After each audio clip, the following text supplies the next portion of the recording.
Hello students, welcome to your maths class. We were doing exercise 11.5 and in last lecture we done up to question number 3. So today we will start from the question number 4. So in question number 4 there are some tables are given and we have to complete these tables, and in each table there is an expression and we have to find the value of that expression.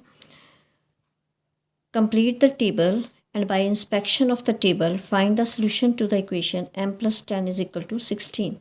Here is the equation is given m plus 10 is equal to 16. Question में क्या है कि हमारे पास दो रोज़ दी गई हैं. First row में variable की वैल्यूज़ दी हुई है और सेकंड में हमारे पास जो इक्वेशन है उसकी लेफ्ट हैंड साइड दी हुई है m प्लस 10. तो हमारा m plus 10 is equal to 16 है. तो वो कह रहे हैं कि इस टेबल में m की ये values differently turn by turn fill करके देख रहे हैं कि कहाँ पर हमारा 16 बनेगा. वो हमने सोल्यूशन फाइंड करना है और इस टेबल को एंड तक जितने उन्होंने आगे हमें ब्लैंक्स दिए हैं उन्हें कंप्लीट करना है. मीन्स इस टेबल को सॉल्व करते करते हमें इस इक्वेशन के अकॉर्डिंगली वेरिएबल की वैल्यू भी पता चल जाएगी कि कौन सी वैल्यू इस इक्वेशन को सेटिस्फाई करेगी. मतलब m की वो कौन सा m की जगह वो कौन सा नंबर आएगा कि लेफ्ट हैंड साइड और राइट हैंड साइड इक्वल हो जाए, वो वैल्यू पता चल जाएगी. और इसके अलावा हमने इस पूरे टेबल को कंप्लीट करना है. तो इसी तरह हमें 4 डिफरेंट टेबल्स दिए गए हैं जिन्हें हमने कंप्लीट करना है. So let us start.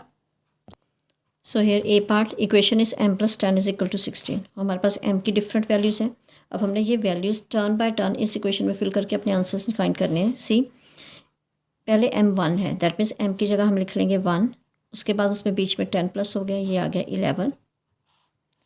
उसके बाद m की जगह ले लेंगे 2 plus 10 is equal to 12. Then we will take value 3 plus 10 is equal to 13. 4 plus 10 is equal to 14. 5 plus 10 is equal to 15. Then 6 plus 10 is equal to 16. 7 plus 10 is equal to 17.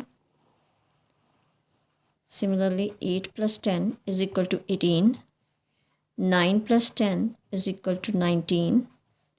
Then 10 plus 10 is equal to 20. और आगे 3 blanks हमें दिए गए हैं table में 10 के बाद, तो वो हम वहाँ पे 11, 12 और 13 के लिए कैलकुलेट करेंगे. सो टेक m 11 प्लस 10 हो जाएगा 21. Then 12 plus 10 22 and then 13 plus 10 23.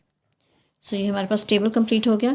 ना अब इसी टेबल में से हमने वैल्यू देखनी है. हमारे पास जो इक्वेशन दी गई थी वो थी m plus 10 is equal to 16. तो हम देखते हैं किस वैल्यू पे जाके हमारा ये आंसर बना. सी जब हमने m को 6 लिया तो हमारे ये इक्वल टू 16 बन गया.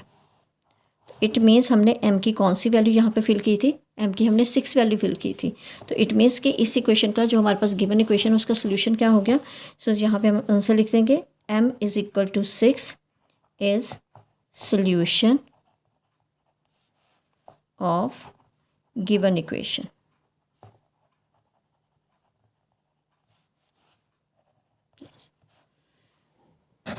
In second question the values of t are given, expression is 5t और इक्वेशन हमारे पास है 5t is equal to 35.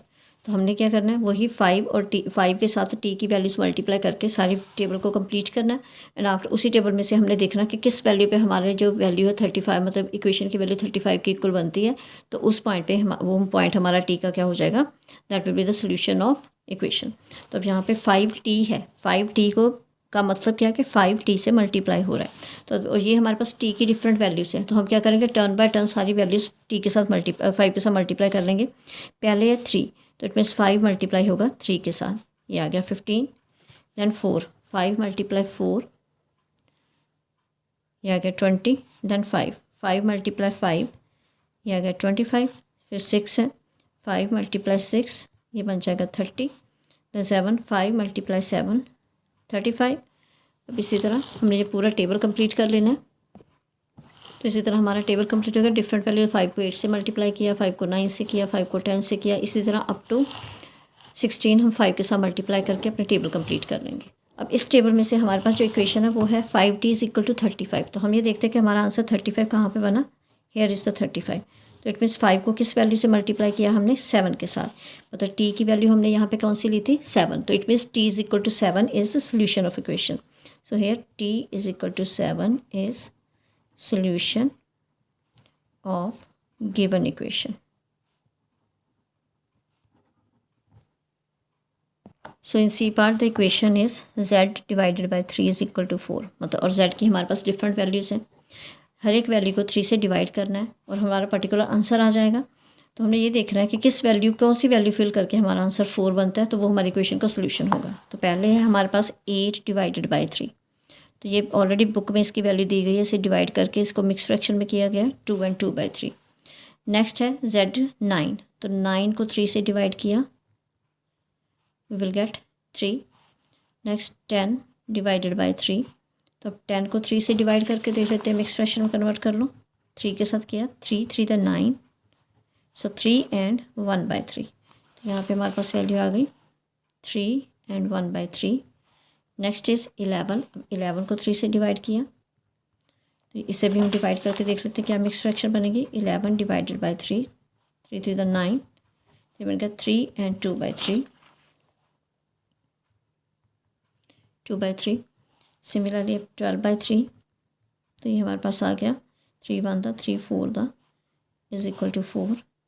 Then we will divide 13 by 3, अब 13 को हम 3 से डिवाइड करेंगे तो मिक्स फ्रैक्शन में हमारे पास आ जाएगा 4 and 1 by 3। After that 14 divided by 3, इसका आंसर बनेगा 4 and 2 by 3, well we will divide and convert into the mix fraction. After that 15 divided by 3, 3 1 the 3 5 the, your answer is 5। 16 को 3 से किया, 5 and 1 by 3। 17 को 3 से किया, 5 and 2 by 3। 18 divided by 3, 3 1 the 3 3 6 the, answer is 6। इसके बाद हम करेंगे 19 को डिवाइड, 19 डिवाइडेड बाई 3, ये आ जाएगा 6 and 1 by 3, और 20 को 3 से डिवाइड किया, हमारे पास आंसर आएगा 6 and 2 by 3। So table is completed. अब इसमें से हमारे पास जो इक्वेशन है z, वो है z by 3 is equal to 4, और इक्वेशन का आंसर बन रहा है 4, और 4 आंसर हमारा कहाँ पे बन रहा है, हेयर। तो यहाँ पे हमने z की कौन सी वैल्यू ली थी, 12, तो इट मीन जब हमने z को 12 फिल किया तो हमारी लेफ्ट हैंड साइड और राइट हैंड साइड का सेम आंसर बन रहा है। यहाँ पे इसे डिवाइड किया, यहाँ पे डिवाइड करके 4 बन गया, और राइट हैंड साइड भी 4 है। So therefore z is equal to 12 is solution of given equation. Now come to its next part. Here the variable is m, expression is m minus 7, और जो given equation है वो है m minus 7 is equal to 3। तो हमने values fill करते करते देखना कि कहाँ पे हमारा 3 आंसर बनेगा, तो वो वैल्यू हमारी सोल्यूशन होगी।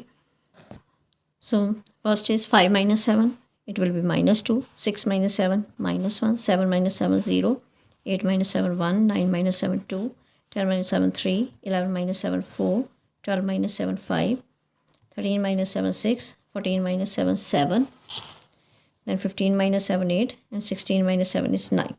So here the table is completed, और हमारे पास जो इक्वेशन है वो है 3 के इक्वल। तो हम ये देख लेते हैं हमारा 3 का आंसर बन रहा है इस वैल्यू पे। तो यहाँ पे हमने m क्या फिल किया, 10, so it means m is equal to 10 is the solution of equation.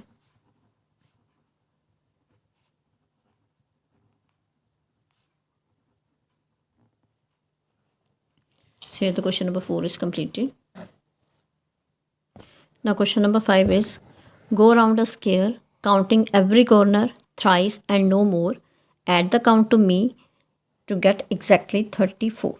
So यहाँ पे 5th क्वेश्चन में हमारे पास क्या है, कुछ रिडल्स दी गई हैं, और हमने हर एक में हु एम आई, यहाँ पे हर एक में एक मिसिंग नंबर है, वो हमने फाइंड करना है, ठीक है ना। और वही नंबर हमसे पूछ रहा है कि मैं कौन हूँ, वो हमने आइडेंटिफाई करना है। अब जैसे फर्स्ट केस में क्या है कि एक स्क्वायर है, उसके राउंड हमने जाना है, ठीक है। काउंटिंग एवरी कॉर्नर, उसके हर एक कॉर्नर को 3 बार काउंट करना है। दैट मीन्स के 4 कॉर्नर्स होते हैं, तो हर एक कॉर्नर को 3 बार काउंट किया तो वो टोटल 12 कॉर्नर्स हो जाएंगे। उसके बाद add the count to me. To me एक नंबर की तरफ से है कि वो नंबर कह रहा है कि मुझ में वो कॉर्नर्स काउंट जो है आपने काउंट किए वो ऐड कर दो, यू विल गेट 34। तो अब यहाँ पे इस नंबर के बारे में हमें कोई आइडिया नहीं है, तो अगर इसी नंबर हमें नहीं पता तो हम क्या कर सकते हैं, इसकी जगह एक वेरिएबल एज्यूम कर सकते हैं, से एक्स। इन फर्स्ट पार्ट जिस नंबर के लिए मी वर्ड यूज़ किया गया उस नंबर को हम एक्स मान लेते हैं, दैट इज़ अननोन नंबर। सो हम मान लेते हैं लेट अननोन नंबर भी एक्स, और स्क्वायर के कॉर्नर्स कितने होते हैं, दीज आर 4। तो कॉर्नर्स को थ्राइस मतलब 3 बार काउंट करना है हर एक कॉर्नर को, तो थ्राइस ऑफ द कॉर्नर जब हमने किया तो बन गया 3 × 4 12। So according to the question the number is saying कि अगर आप कॉर्नर्स स्क्वायर के कॉर्नर्स का थ्राइस मुझ में ऐड कर देते हो, that means x is saying कि अगर हम इसमें कॉर्नर्स जो स्क्वायर के कॉर्नर्स हैं उनका थ्राइस करके 12 ऐड कर देते हैं, देन वी विल गेट 34। तो अब यहाँ से हम अपने ये एक्स अननोन नंबर फाइंड करना है। So there is a rule कि जब भी हम किसी इक्वेशन को सॉल्व करते हैं, अगर हम लेफ़्ट साइड से राइट हैंड साइड या राइट हैंड साइड से लेफ्ट हैंड साइड किसी नंबर को शिफ्ट करते हैं तो क्या होता है, वो अपने साइन चेंज करके दूसरी साइड जाता है। जैसे अगर कोई नंबर लेफ्ट हैंड साइड पे पॉजिटिव है तो वो दूसरी साइड जाके नेगेटिव में कन्वर्ट होगा। जब नेगेटिव नंबर को दूसरी साइड शिफ्ट करोगे तो उसका साइन पॉजिटिव बन जाएगा। अगर कोई नंबर लेफ्ट हैंड साइड पे मल्टीप्लाई हो रहा है तो on the other side it will divide, और अगर कोई एक साइड डिवाइड कर रहा है तो दूसरी साइड जाके वो मल्टीप्लाई होगा। दैट मीन जैसे left hand side to right hand side हम नंबर्स को शिफ्ट करते हैं, वैसे हम राइट हैंड साइड से लेफ्ट हैंड साइड भी कर सकते हैं। तो दैट मीन्स कि अगर राइट हैंड साइड से कोई नंबर लेफ्ट हैंड साइड पे आएगा तो उसके भी साइन इंटरचेंज हो जाएंगे। सो इसी वजह से हम इस इक्वेशन को सॉल्व करेंगे। तो अब यहाँ हमने एक्स फाइंड करना है, so we will take 12 on other side. यहाँ पे एक्स रह जाएगा। अब 12 यहाँ पे क्या है, इसके आगे प्लस का साइन है, तो पॉजिटिव जब दूसरी साइड जाएगा नेगेटिव बन जाएगा। दैट मीन्स दूसरी साइड पे 34 ऑलरेडी था, अब 12 को उधर शिफ्ट किया तो ये इधर जाकर नेगेटिव हो जाएगा, -12। सो एक्स की वैल्यू क्या आ जाएगी, 4 - 2 22। So that unknown number is 22। This is your answer. Question number 2 is for each day of the week make an up count from me, if you make no mistake you will get 23। यहाँ पे क्या है कि अगर हम week के days को, एक नंबर है that unknown number is saying कि अगर आप मुझसे आगे वीक के डेज़ काउंट करो और अगर आप कोई मिस्टेक नहीं करोगे तो आपका जो सम है टोटल वो 23 बनेगा। तो हमें पता है कि जो डेज़ होते हैं एक वीक में वो होते हैं हमारे पास 7। So days in a week are 7। तो let unknown number be X. So according to question that this number is saying कि if we are up counting from this number in a week, तो मतलब 7 days up count करते हैं, then are total will be 23। तो अब इसमें से वो मिसिंग नंबर हमने फाइंड करना है। अब देखो एक्स फाइंड करना है, so we have to shift the 7 on other side. तो एक्स इधर रह जाएगा। अब 23 ऑलरेडी राइट हैंड साइड पे है, तो 7 को जब राइट हैंड साइड पे लेके गए, 7 यहाँ पे पॉजिटिव है तो उधर जाके नेगेटिव हो जाएगा। So 23 - 7 x will be equal to 16। तो दैट मीन्स अगर हम 16 से 7 अप काउंट करते हैं डेज तो we will get 23. This is the answer. Question number 3 is I am a special number. One number is saying that number is a special one.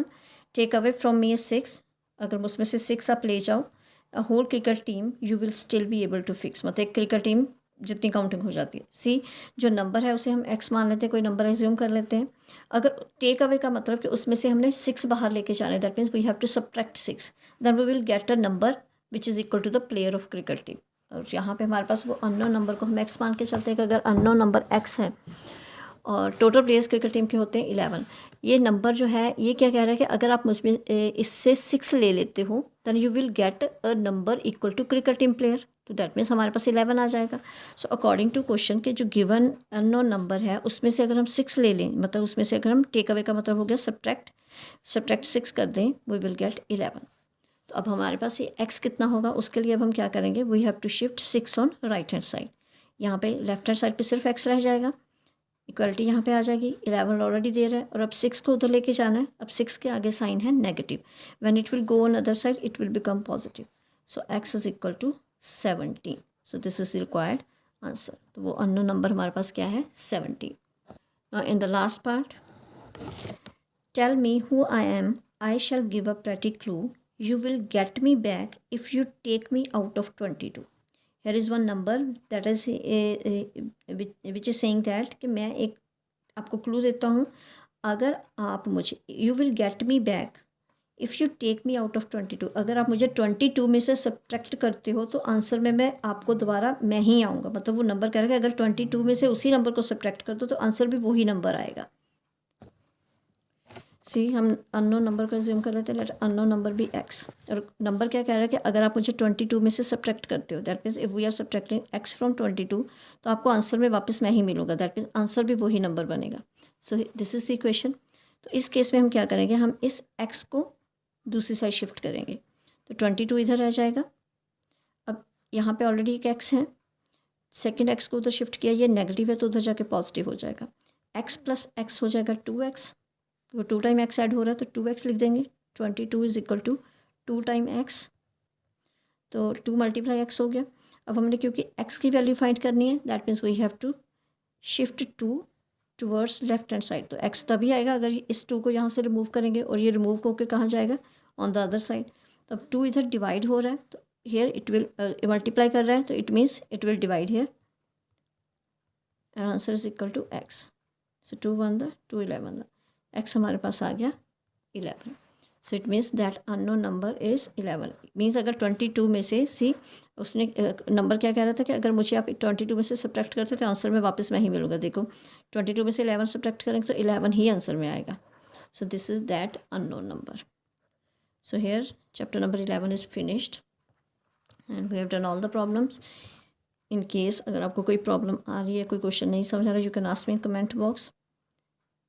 And don't forget to like, share and subscribe my channel. Thank you and have a nice day.